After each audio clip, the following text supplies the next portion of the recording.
സത്യവിശ്വാസികളെ, വിശ്വാസിനികളെ, അല്ലാഹുവിന്റെ കൽപ്പനകളും ഉപദേശങ്ങളും ജീവിതത്തിന്റെ എല്ലാ സന്ദർഭ സാഹചര്യങ്ങളിലും സൂക്ഷിച്ച് തഖ്വയോടെ ജീവിതം മുന്നോട്ട് കൊണ്ടുപോകാൻ സ്വന്തത്തോടും അതോടൊപ്പം നിങ്ങൾ ഓരോരുത്തരോടും വസിയത്ത് ചെയ്യുകയാണ്, ഓർമ്മപ്പെടുത്തുകയാണ്. വിശുദ്ധ ഖുർആനിലെ 14-ാമത്തെ അധ്യായം സൂറത്തുൽ ഇബ്രാഹിമിലുള്ള 42-ാമത്തെ ആയത്താണ് ഓതിക്കേൽപ്പിച്ചത്. നമുക്കറിയാം, ലോകത്ത് നടക്കുന്ന ഏതൊരു കാര്യവും അള്ളാഹുവിന്റെ തീരുമാനവും ഖദറും അനുസരിച്ചാണ് നടക്കുന്നത്. സൂര്യ ചന്ദ്രാദി പ്രകൃതിയിലെ പ്രതിഭാസങ്ങളടക്കം അവയെ നിയന്ത്രിക്കുന്നവൻ മുദബ്ബിറുൽ ആലമായ അള്ളാഹു മാത്രമാണ്. അപ്രകാരം തന്നെയാണ് തീയിനെയും കാറ്റിനെയും മഴയെയും തുടങ്ങി എല്ലാ പ്രകൃതിപരമായ കാര്യങ്ങളും അള്ളാഹുവിന്റെ നിയന്ത്രണത്തിലാണ്. നമുക്കറിയാം, മനുഷ്യ സമൂഹം അനുഭവിക്കുന്ന സന്തോഷവും സന്താപവും ദുരന്തങ്ങളും ഒക്കെ നമ്മുടെ ചിന്തയെ തട്ടി ഉണർത്താൻ വേണ്ടിയും വരും തലമുറക്ക് ഒരു പാഠത്തിന് വേണ്ടിയുമാണ്. നമുക്കറിയാം, ഇന്ന് ലോകം ചർച്ച ചെയ്യുന്നത് അമേരിക്കയിലെ ലോസ് ആഞ്ചലസിലും കാലിഫോർണിയയിലും ഒക്കെ പടർന്നു പിടിച്ച് വ്യാപിച്ചുകൊണ്ടിരിക്കുന്ന തീയിനെ കുറിച്ചാണ്. എല്ലാ സോഷ്യൽ മീഡിയകളിലും എല്ലാവരുടെ നാവിൻ ചുണ്ടിലും ഇതാണ് ഇന്നത്തെ സംസ്കാരം എന്നുള്ളത് നമുക്ക് എല്ലാവർക്കും അറിയാം. ഏകദേശം 8-9 ദിവസങ്ങളായി അമേരിക്കയെ പോലെയുള്ള രാജ്യത്ത് തീ പടർന്ന് വലിയ നാശനഷ്ടങ്ങൾ ഉണ്ടായിക്കൊണ്ടിരിക്കുന്നത്. 56,000-ഓളം ഏക്കർ സ്ഥലമാണ് കത്തിയമർന്നത്. ഒരുപാട് ആളുകൾ, ലക്ഷക്കണക്കിന് ആളുകൾ അവതരഹിതരായിട്ടുണ്ട്. 1.5 ലക്ഷം ആളുകളെ വിവിധ സ്ഥലങ്ങളിലേക്ക് മാറ്റി പാർപ്പിച്ചിട്ടുണ്ട്. ഏകദേശം 15,000-ഓളം ബിൽഡിങ്ങുകൾ കത്തി ചാമ്പലായി. മരണസംഖ്യ 30-ന് താഴെ എന്നാണ് ഔദ്യോഗികമായി പുറത്തുവിട്ടിട്ടുള്ള കണക്ക്. അമേരിക്ക ആയതുകൊണ്ട് അത്രയും ഉണ്ടാവാൻ സാധ്യതയില്ല. കാരണം കുറെ ആളുകളൊക്കെ ഓടി രക്ഷപ്പെട്ടു എന്ന് പറയുമ്പോൾ അമേരിക്കയിലെ അവസ്ഥ എന്താണെന്ന് ചോദിച്ചാൽ മക്കളില്ലാത്ത വീടുകളാണ് പലതും. ഒരു കാലത്ത് സന്താനങ്ങൾ വേണ്ട എന്ന് പറഞ്ഞ് തോന്നിയവരോടൊക്കെ ഒപ്പം ജീവിച്ച് ബാധ്യതകളില്ലാത്ത ഒരു ലോകത്ത് ഒന്ന് ഇറങ്ങി ഓടാൻ കഴിയാതെ ആ കത്തിച്ചാമ്പലായ വീടുകളിലെ കത്തിക്കരിഞ്ഞ ആളുകളുടെ എണ്ണത്തെക്കുറിച്ച് പക്ഷെ കണക്ക് സർക്കാരിന്റെ കയ്യിലും ഉണ്ടായിക്കൊള്ളണമെന്നില്ല. ഇപ്പൊ ഉണ്ടെങ്കിൽ അത് പുറത്തു കൊള്ളില്ല. നമുക്കറിയാം, ഏകദേശം $200 ബില്യൺ നാശനഷ്ടം അവിടെ ഉണ്ടായിട്ടുണ്ട്. ഇതൊക്കെ നമ്മൾ പറയുമ്പോൾ ഇതൊരു ശിക്ഷയാണോ ഒരു പരീക്ഷണമാണോ എന്നൊന്നും പറയാൻ നമ്മൾ ആരും ആയിട്ടില്ല. കാരണം പ്രകൃതി ദുരന്തങ്ങൾ ഇന്ന് അവരെ തേടിയെത്തിയെങ്കിൽ നാളെ നമ്മെ തേടിയെത്താം. ഇന്ന് പ്രകൃതി ദുരന്തത്തിന് കാലമില്ല, സമയമില്ല, നാടിന്റെ, ഭാഷയുടെ, ദേശത്തിന്റെ വ്യത്യാസമില്ല. അത് തീ തന്നെ ആയിക്കൊള്ളണമെന്നില്ല. കാറ്റായും മഴയായും ഭൂമി കുലുക്കങ്ങളായും ഭൂകമ്പങ്ങളായും മണ്ണിടിച്ചിലായും ഒക്കെ അല്ലാഹു ഇത്തരത്തിലുള്ള പ്രകൃതിപരമായ ചില ദുരന്തങ്ങളെ അയച്ചു വിട്ടുകൊണ്ടേയിരിക്കുന്നുണ്ട്. അത് ഇന്ന് അമേരിക്കയിലാണെങ്കിൽ നാളെ അത് എവിടെ നമുക്ക് പറയാൻ പറ്റില്ല. ഞാൻ പറയുന്നത് പരീക്ഷണമാണ് എന്നോ ദുരന്തമാണ് എന്നോ അല്ല. മറിച്ച് വിശ്വാസികളായ നമുക്ക് ഇതിലേക്ക് വലിയ പാഠമുണ്ട് എന്ന് മനസ്സിലാക്കാൻ വേണ്ടിയിട്ടാണ് ഈ ഒരു വിഷയം നിങ്ങളുടെ മുമ്പിൽ ഞാൻ വെക്കുന്നത്.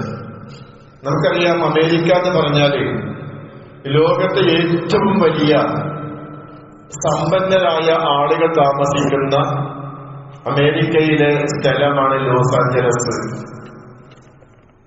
അതിസമ്പന്നരായ ആളുകളാണ് അവിടെ വീട് വെച്ച് താമസിക്കുന്നത്. വലിയ വലിയ വിലപിടിപ്പുള്ള ബിൽഡിങ്ങുകളും അതേ പ്രകാരം കെട്ടിടങ്ങളും വീടുകളും ഒക്കെയാണ് അവിടെയുള്ളത് എന്നാണ് പഠനങ്ങൾ സൂചിപ്പിക്കുന്നത്. ഒരു കാര്യം ഉറപ്പാണ്, നമുക്കറിയാം, പലസ്തീനെ പോലെയുള്ള ഒരു രാജ്യത്തിന് ഇസ്രായേലിനെ, ആ പലസ്തീനിലെ പാവപ്പെട്ട ജനതകളെയും അവിടെയുള്ള പിഞ്ചു കുട്ടികളെയും വൃദ്ധരെയും സ്ത്രീകളെയും ഒക്കെ കൊന്നൊടുക്കി ആശുപത്രികളിൽ പോലും ബോംബിട്ട് സ്കൂളുകൾ ചുട്ടരിച്ച് കൊല്ലുന്ന ആളുകൾക്ക് അത് തുടക്കം മുതൽ ഇന്ന് വരെയും വലിയ സാമ്പത്തിക സഹായങ്ങൾ നൽകുകയും ആയുധങ്ങൾ നൽകുകയും ചെയ്തുകൊണ്ടിരിക്കുന്ന ഒരു രാഷ്ട്രമാണ് അമേരിക്ക എന്നുള്ളത് എല്ലാവർക്കും അറിയാം. ലോക രാഷ്ട്രങ്ങൾക്ക് മുഴുവനും ആയുധ കച്ചവടം ചെയ്ത് ഒരു യുദ്ധം ഉണ്ടാക്കുകയും അതിലൂടെ ആയുധങ്ങൾ വിറ്റഴിക്കുകയും ആ രാജ്യത്തുള്ള സമ്പത്ത് കൊള്ളയടിക്കുകയും ചെയ്യുന്നതിൽ അഗ്രഗണ്യ സ്ഥാനത്ത്, ഏറ്റവും ഉന്നതമായ സ്ഥാനത്ത് നിൽക്കുന്ന ലോക പോലീസാണ് അമേരിക്ക എന്ന് പറയുന്നത്. ആ നാട്ടിലുണ്ടായ ഒരു ദുരന്തം, ആ ദുരന്തം ശരിക്ക് അവിടെ ഉണ്ടാകുന്ന ആളുകൾക്കുണ്ടാകുന്ന പ്രയാസങ്ങളും ബുദ്ധിമുട്ടുകളും ഒക്കെ മനുഷ്യർ എന്നുള്ള നിലയ്ക്ക് നമുക്കും പ്രയാസങ്ങളുണ്ട്. പക്ഷേ ഇത് ആരായാലും അനുഭവിക്കുന്നവർ മനസ്സിലാക്കേണ്ടത്, ഈ വാർത്തകൾ വായിക്കുന്ന, വീഡിയോകൾ കാണുന്ന നമ്മൾ മനസ്സിലാക്കേണ്ടത്, ഇത് എല്ലാവർക്കുമുള്ള ഒരു ഗുണപാഠമാണ്. മനുഷ്യരുടെ ചെയ്തികളുടെ ഫലമാണോ ഇത്തരത്തിലുള്ള ദുരന്തങ്ങൾ ആവർത്തിക്കപ്പെടുന്നത് എന്ന് ആലോചിക്കാൻ സഹോദരങ്ങളെ നമ്മൾക്കും അതൊരു നിമിത്തമാകണം, കാരണമാകണം.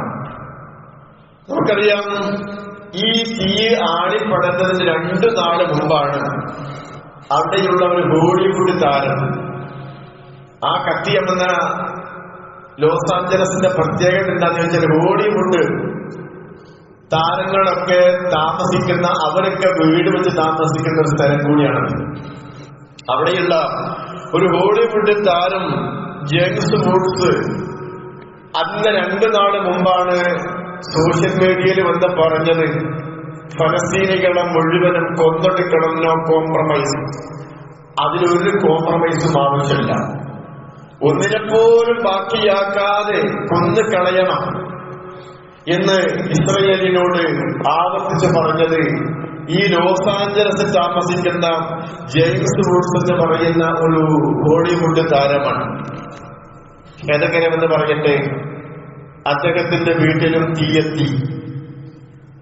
ഏറ്റവും വലിയ കോടികൾ, ബില്യൺ കണക്കിന് ഡോളർ വിലമതിപ്പുള്ള അദ്ദേഹത്തിന്റെ ബിൽഡിങ്ങുകളും വീടും കത്തിയമർന്ന് അദ്ദേഹം എങ്ങനെയൊക്കെ രക്ഷപ്പെട്ട് സോഷ്യൽ മീഡിയയുടെ മുമ്പിൽ വന്നുകൊണ്ട് പൊട്ടിക്കരയുന്ന രംഗം ഇന്നും വൈറലാണ്.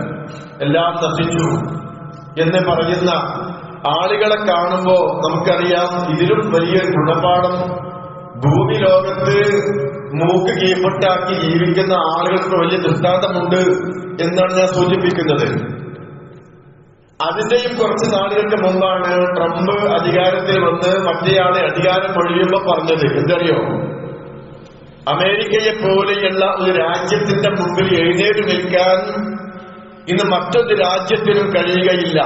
അമേരിക്ക എടുത്തൊരു തീരുമാനത്തെ മാറ്റിമറിക്കാൻ ഇന്ന് ലോകത്തൊരു ശക്തിക്കും ആയിട്ടില്ല എന്ന് പറഞ്ഞ ആ ആളുകൾ ജീവിച്ചിരിക്കെ തന്നെ അമേരിക്ക ഒന്നുമല്ല എന്ന് കാണിച്ചു കൊടുക്കാൻ അള്ളാഹുവിനെ കൊണ്ട് സാധിച്ചു എന്നുള്ളത് അതിലും നമുക്ക് വലിയ ഗുണപാഠമുണ്ട്.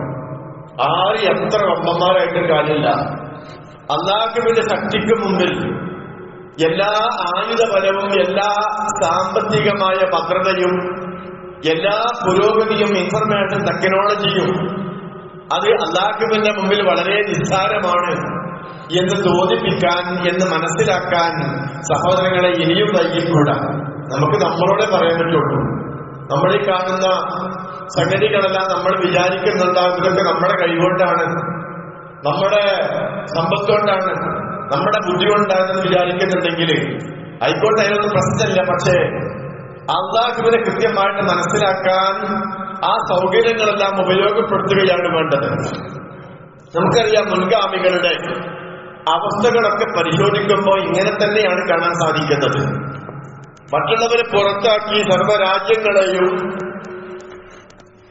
സ്വന്തം കൈപ്പിടിയൊതുക്കി ആക്രമിച്ച് വടക്കാക്കി അരിക്കാക്കി സ്വന്തമാക്കാമെന്ന് വിചാരിച്ച് തന്ത്രങ്ങൾ നിലയുന്നവരിലേക്ക് എല്ലാ കാലത്തും ഇത്തരത്തിലുള്ള ദുരന്തങ്ങൾ വന്നിട്ടുണ്ട്. ഒന്ന് രണ്ട് ഉദാഹരണങ്ങൾ മാത്രം പറയാം. നമുക്കറിയാം, സുലൈമാൻ നബിയുടെ കാലത്ത് ഒരു 9 ആളുകളെ കുറിച്ച് പറയുന്നുണ്ട്. 9 ആളുകൾ ഉണ്ടായിരുന്നു.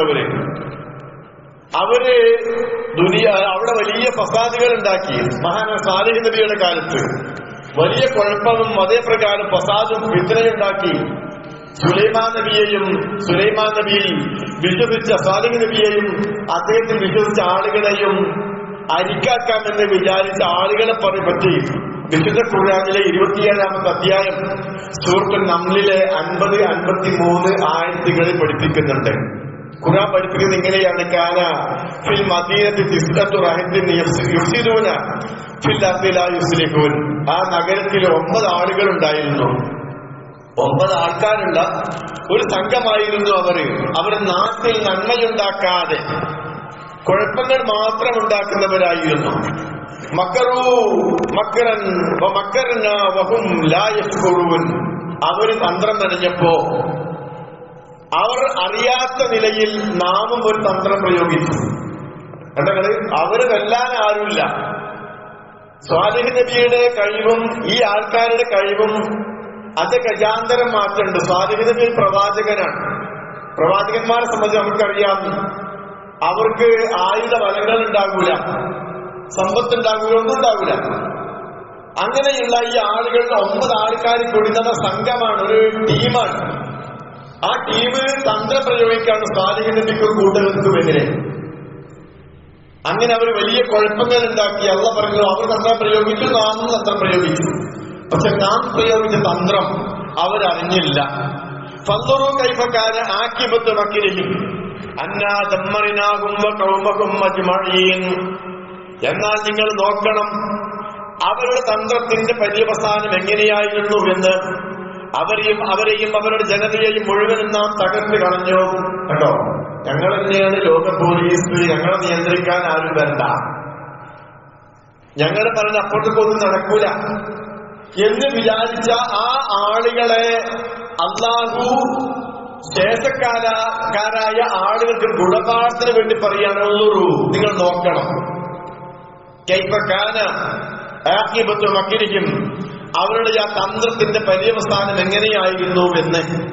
അന്നാ ദമ്മറിനാഹും വഖൗമഹും അജ്മഈൻ, അവരെ ജനതയെ മുഴുവനും നാം തകർത്തു കളഞ്ഞു. എന്നിട്ട് ഖുർആൻ പഠിപ്പിക്കാണ്, ഫതിൽക ബുയൂതുഹും ഹാദിയത്തുൻ ബിമാ ളലമു ഇന്ന ഫീ ദാലിക ലആയതൻ ലിഖൗമി യഅലമൂൻ. അവർ കാണിച്ച അക്രമം നിമിത്തം അവരുടെ വീടുകളെ വീണടിഞ്ഞ ശൂന്യമായി കിടക്കുന്ന ഒരു അവസ്ഥയിലേക്ക് അവരെ മാറ്റി. ആലോചിക്കണേ, മുഴുവനും കൊന്നൊടുക്കണം, ഞങ്ങൾ കൊന്നൊടുക്കണം, നോ കോംപ്രമൈസ് എന്ന് പറഞ്ഞ ആളുകളെ, അവരുടെ വീടുകളടക്കം അല്ലാഹു സ്വാലിഹ് നബിയുടെ കാലത്തുണ്ടായ ടീമിനെ ഇതുപോലെ കൊന്ന് നശിപ്പിച്ചിട്ടുണ്ട്. അവരുടെ വീടുകളിലേക്ക് നോക്കുമ്പോ അവരത് ആ വീട് കിടക്കുന്നു. അതിൽ അറിയുന്ന ജനങ്ങൾക്ക്, ഇവിടെ നമ്മുടെ വിഷയം എവിടെയാണ്? എന്നിട്ട് അല്ലാഹ് പറയാണ്, ഇന്ന ഫീ ദാലിക ലആയതൻ ലിഖൗമി യഅലമൂൻ. മനസ്സിലാക്കുന്ന, ചിന്തിക്കുന്ന, ബുദ്ധി കൊടുക്കുന്ന ആളുകൾക്ക് ഇതിനൊക്കെ വലിയ ദൃഷ്ടാന്തമുണ്ട് എന്ന് ആ കാലഘട്ടത്തിൽ നടന്ന സംഭവത്തെ എടുത്തുദ്ധരിച്ചുകൊണ്ട് ഖുർആൻ പഠിപ്പിക്കുകയാണ്. അപ്പോ ഇതന്നെയാണ് ഞാൻ പറഞ്ഞത്, നമുക്കൊരു ഗുണപാഠം ഇത്തരം കാര്യങ്ങളിലൊക്കെ ഉണ്ട്. നോക്കൂ, നിങ്ങളുടെ വിശുദ്ധ ഖുർആനിലെ 35-ാമത്തെ അധ്യായം 43-ാമത്തെ ആയത്തില് സൂറത്തുൽ ഫാത്തിർ ഒരു ആയത്തുണ്ട്. എന്താ നിങ്ങള്,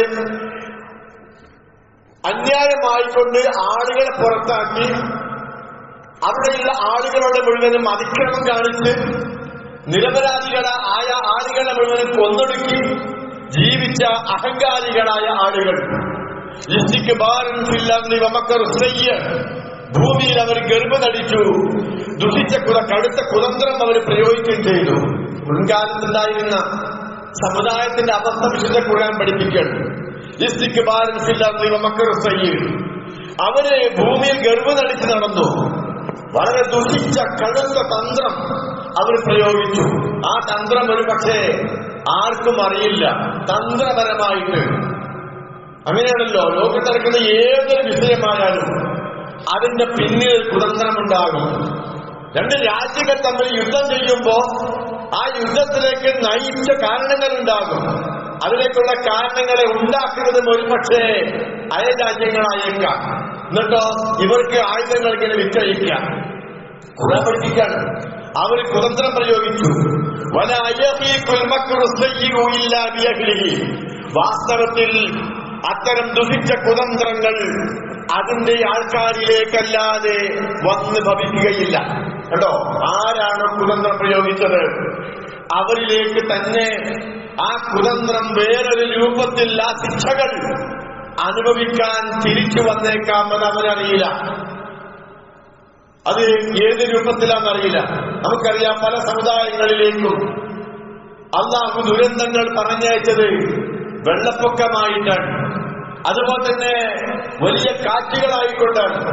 നമുക്കറിയാം, അമേരിക്കയിൽ നിന്ന് കത്തുമ്പോ ഇന്ന് 10ഓളം ദിവസമായിട്ടും ആ തീരെ അണക്കാൻ അവർക്ക് കഴിയാത്തതിന്റെ പിന്നിലുള്ള കാരണങ്ങളെ കുറിച്ച് പരിശോധിക്കുമ്പോ കാണാൻ സാധിക്കുന്നത് അതിശക്തമായ കാറ്റാണ് ആ തീരെ തണുപ്പിക്കാൻ കഴിയാതെ വിലങ്ങുനടിയായി നിൽക്കുന്നത് എന്നാണ്. ഈ കാറ്റ് അമേരിക്കയിലെ മാത്രമല്ല, മുമ്പുള്ള സമുദായങ്ങളിലേക്കും കാറ്റുകൾ വീശിയിട്ടുണ്ട്. ഈത്തപ്പന തടികൾക്കടുക്കെ മറിഞ്ഞു വീഴുന്ന അവസ്ഥയിലേക്ക് ആ ജനതയെ അള്ളാഹു കാറ്റിനാൽ നശിപ്പിക്കപ്പെട്ടിട്ടുണ്ട്. ഖുർആൻ പഠിപ്പിച്ചത് അങ്ങനെയാണ്. അവർ ചത്തു കിടക്കുന്നത് കണ്ടാൽ ഒരു ഈത്തപ്പനകൾ മറിഞ്ഞു വീണതാണോ എന്ന് തോന്നിപ്പോകുമാറ് 7 രാവും 7 പകലും അതിശക്തമായ കാറ്റുകൾ കൊണ്ട് അല്ലാഹു പരീക്ഷ സമുദായം ഉണ്ടായിട്ടുണ്ട്. എന്നിട്ട് ഖുർആൻ പഠിപ്പിക്കാണ്, പൂർവികന്മാരായ ആളുകളുടെ മേലുണ്ടായ നടപടിച്ചട്ടത്തെയല്ലാതെ മറ്റു വല്ലതുമാണോ ഇനിയുള്ള ഇവർ നോക്കി കാത്തിരിക്കുന്നത്? അല്ല, മുൻപുള്ള സമുദായങ്ങൾക്കുണ്ടായതുപോലെയുള്ള ചില നടപടിക്രമങ്ങളല്ലാതെ മറ്റെന്താണ് ഇവർ കാത്തിരിക്കുന്നത്? ഇത് അല്ലാഹുവിന്റെ ഒരു സുന്നത്താണ്. ഫലൻ തജിദ ലിസുന്നത്തില്ലാഹി തബ്ദീല വലൻ തജിദ ലിസുന്നത്തില്ലാഹി തഹ്വീല. 2 രൂപത്തിലാണ് ഖുർആൻ അവിടെ പഠിപ്പിക്കുന്നത്.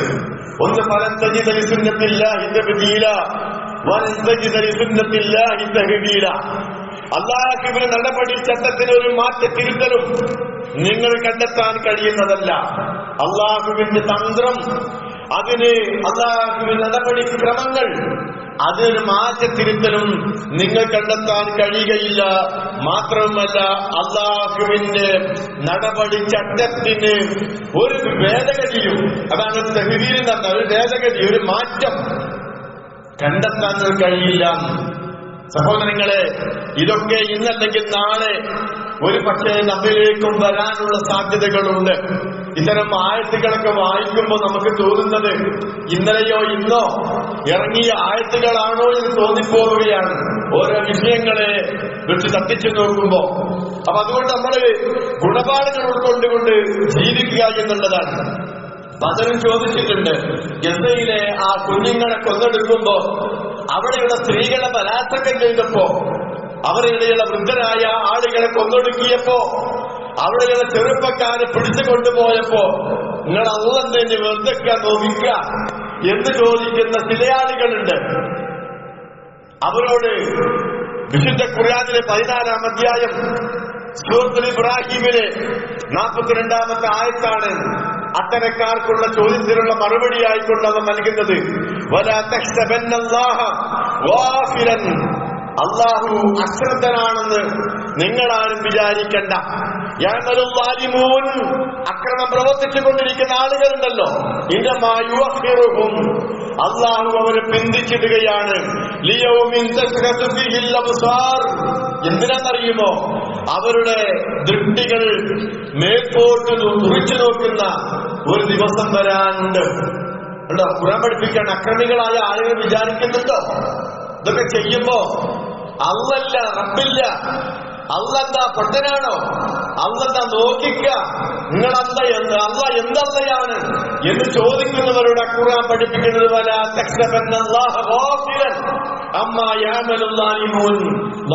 ായ ആളുകൾ ചെയ്യുന്ന പ്രവർത്തനത്തെ കുറിച്ച് അള്ളാഹു അശ്രദ്ധനാണ് നിങ്ങൾ വിചാരിക്കേണ്ട. കണ്ണ് തുറിച്ചു പോകുന്ന ഒരു ദിവസം അവർക്കൊക്കെ വരാനുണ്ട് അല്ലേ? ഇന്ന് കണ്ണ് തള്ളിപ്പോയില്ലേ? തുറിച്ചു നോക്കിപ്പോയില്ലേ? ഒരു രക്ഷയില്ലാതെ ആകപ്പാടെ വേജാറിലായി നിൽക്കാണ്ട് തടുക്കാൻ വയ്യ. ഞങ്ങളാണ് ലോകത്തിലെ ഏറ്റവും വലിയ പോലീസ് എന്ന് പറഞ്ഞവർ. ഇന്ന് ചെയ്യുന്നത് എന്താ അറിയോ? അടുത്തുള്ള രാജ്യങ്ങളിൽ നിന്ന് അവിടെയുള്ള വിമാനങ്ങളും അതേപ്രകാരം തീയടക്കാനുള്ള സാധന സാമഗ്രികളും കൊണ്ടുവന്ന് അമേരിക്കയെ സഹായിക്കുന്ന ഒരു കാഴ്ച ഇതൊക്കെ എല്ലാവർക്കും ചെയ്യേണ്ടി വരും. ഞാൻ കുറ്റപ്പെടുത്തല്ല, ചിലപ്പോ അയൽ രാജ്യങ്ങൾ സഹായിക്കേണ്ട ഒരു അവസ്ഥ ഉണ്ടാകും. പക്ഷേ നമ്മൾ മനസ്സിലാക്കേണ്ടത് എന്താണെന്ന് വെച്ചാൽ ഇത്തരത്തിലുള്ള ഒരുപാട് പാവങ്ങളായ ആളുകൾ രാജ്യത്തിന്റെ മറുഭാഗത്ത് മറ്റൊരു സ്ഥലത്ത് കണ്ണീരും കയ്യുമായി കഴിയുമ്പോ മരുന്നിന് പോലും ഒരു വകുപ്പില്ലാതെ, ഭക്ഷണം കിട്ടാതെ, കുടിവെള്ളം കിട്ടാതെ വിശന്ന് വലയുന്ന ആളുകൾക്ക് നേരെ കണ്ണു ചിപ്പും ആലോചിക്കണം. ഇത്തരം ഒരു ഗതികേട് ആർക്കും വരാമെന്നുള്ള ചിന്ത, സഹോദരങ്ങളെ, ആ ചിന്തയാണ് വിശ്വാസികളായ നമുക്കും ഉണ്ടാകേണ്ടത്. അങ്ങനെ ഓരോ സംഭവങ്ങളിൽ നിന്നും പാഠം ഉൾക്കൊണ്ടുകൊണ്ട് അല്ലാഹുവിലേക്ക് മടങ്ങുന്ന യഥാർത്ഥ മുഅ്മിനുകളായി, മുസ്ലിമീങ്ങളായി നാം മാറുക, അങ്ങനെ ജീവിക്കുക. നാഥൻ തൗഫീഖ് നൽകുമാറാകട്ടെ.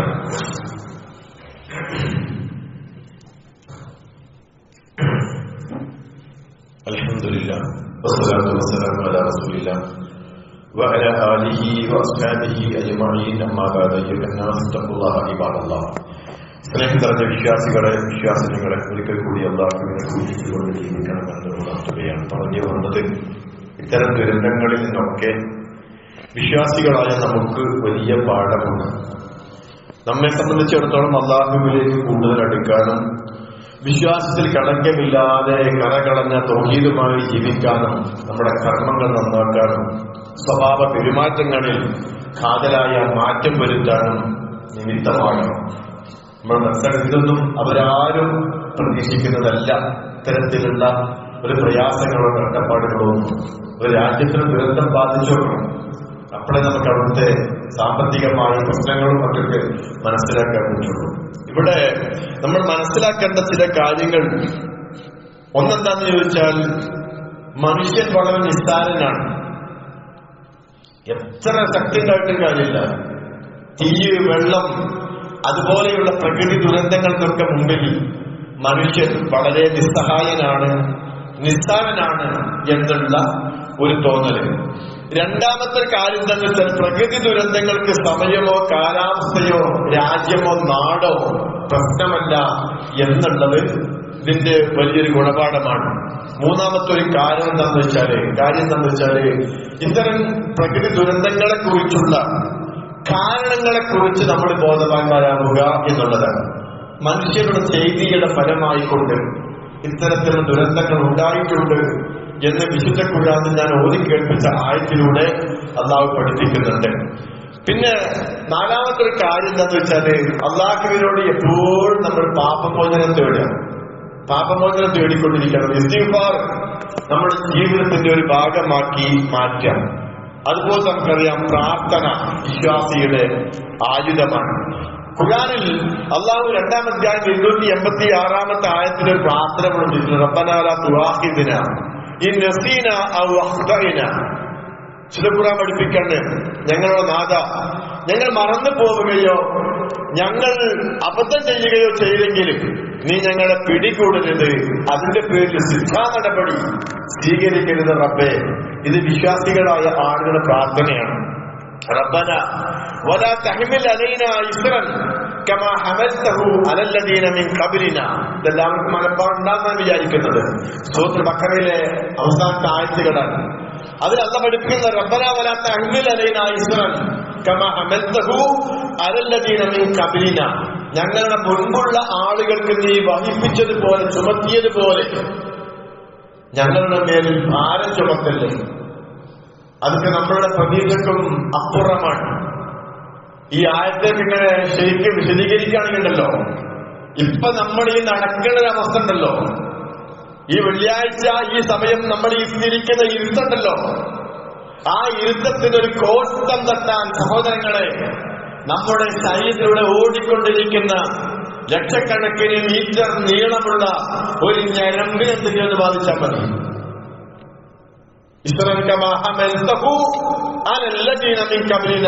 ഞങ്ങൾക്ക് മുമ്പുള്ളവർക്ക് നീ വഹിപ്പിച്ചതുപോലെയുള്ള ഭാരം വഹിപ്പിക്കല്ല റബ്ബേ, ചെലവൊന്നും നമുക്ക് താങ്ങാൻ കഴിയില്ല. തറവാട് വിറ്റാൻ തീരൂല, ആർക്കൈയൊരു ബോധമുള്ളൂ. അതുകൊണ്ട് സഹോദരങ്ങളെ പാഠം ഉൾക്കൊണ്ടുകൊണ്ട് അല്ലാഹുവിലേക്ക് വിനയാന്വിതരായി മടങ്ങിക്കൊണ്ട് ജീവിക്കാൻ നാം തയ്യാറാവുക.